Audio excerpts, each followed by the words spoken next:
Alright, what is up guys? Welcome back to the channel. I know it's been a very long time. The last video I made was like the first week of January of 2022. It's been a bit since I've made a video. I do want to have a real quick recap of just like how my training is, but this video is ultimately about one pair of shoes that I have found very helpful. Maybe two pair of shoes if I have time later on. But yeah, I want to review a certain type of shoes and just share with you where I'm at with my training.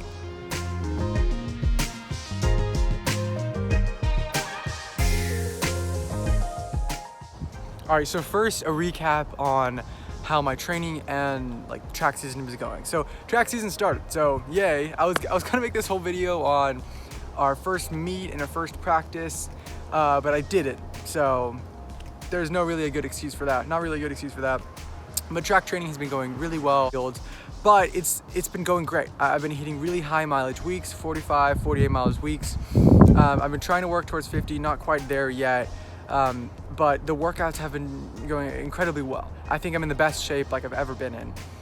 We started racing, but my races have not been as good as I want them to be. I think, so I've had two races. The first race was an all relay race, and I was trying to break 5 in the mile, or honestly faster, but I went out and I slowed down too much the middle laps, and it just wasn't a very good performance. I think I was holding back still. There's a lot of effort left in me after that race. It wasn't the best, but that's my current PR. It's like a 5 flat, literally, with like a few milliseconds. So I'm super close to breaking 5, but to be honest, I know I can go faster than that. We ran another race, which I did the 2 mile. That was a small PR, like a 10:50. Have not reached my goal. My goals, real quick, are to break 10:30 in track for the 2 mile, and for the 1600 the mile, I want to break 5 and 4:45. I want to get all the way down to there, and I think I can. It's just ultimately these races and trying to perform at my best, which I haven't been doing. So recently, I've been very busy, but a while ago I got these new shoes. Which I'm running in now because they're very soft, very comfortable. They're called the Clifton 8s, and I've had them since actually December, and I really like them. So I'll talk more about them when I finish my run. Right now what I'm doing is okay, so this one actually, it's a fairly new shoe. They came out not 2022 but 2021, and so I tried the Clifton 7s. They were okay. They weren't too different, honestly, so if you can get the Clifton 7s, I would get them. These were just on a pretty good deal. But so these shoes. Alright, so let's talk about the Clifton 8s.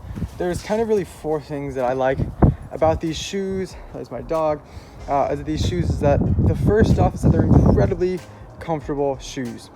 Look at that cushion. That cushion is not just like, it's not fake. It's incredibly soft. It feels like you're running on clouds. If you like comfortable shoes, and if you plan on running a lot of easy miles in these, slow miles, long runs, these are definitely the way to go, the Clifton 8s. That's one of the reasons I like them a lot. So great cross-country shoes. Another thing, like a note under this, is they're also very light. Like, despite them having a really big cushion, they're very light shoes, even though they look really bulky. It's like this foam. I would recommend though, when I've run Cliftons before, the foam gets teared up if you run on like rocks and stuff. So be aware of that, but they've kept their shape really well. I've had them since December, so for about like 4 months now. So they've held up. And I've run a lot of miles in them, and so that's the second thing actually, is they're very supportive. It's a good design. So, as you can see, like it's kept its shape. It's lost its color a little bit. It's not as shiny, but it's kept its shape and its form very well, despite a lot of mileage. So the next thing is support. The last thing though is the third thing is fit. So these are very wide. As you can see, like it says like W250. That I don't remember like specifics of what that means, but I essentially know it's a very wide shoe. My foot's really wide, so I like wide shoes. If your foot is wide, this is a great shoe to go for. Additionally, HOKA is just a good brand. There's a lot of really good stuff they make over or something like that. but these have really worked for me. I will say with these shoes, you can do speed. They're not as light as some other shoes may be, and because they have so much cushion, you'll kind of feel it weigh you down. And if you've worn other shoes that are more responsive, you'll notice a difference. They're kind of heavier, but continuing on the purpose is that these aren't specifically speed shoes. So you can use them for comfortable runs, you can use them for easy recovery runs, but if you want specifically fast shoes, something you can maybe race in, something you can do a workout in, these aren't the best. There's something that's cheaper that you can probably go with that might fit your needs better. But this is a solid shoe overall for cross country and for track runs. So that's pretty much it. Solid shoe, would recommend. And yeah, that's kind of where I've been with my running career. I hope you enjoyed this video, and there will definitely be more videos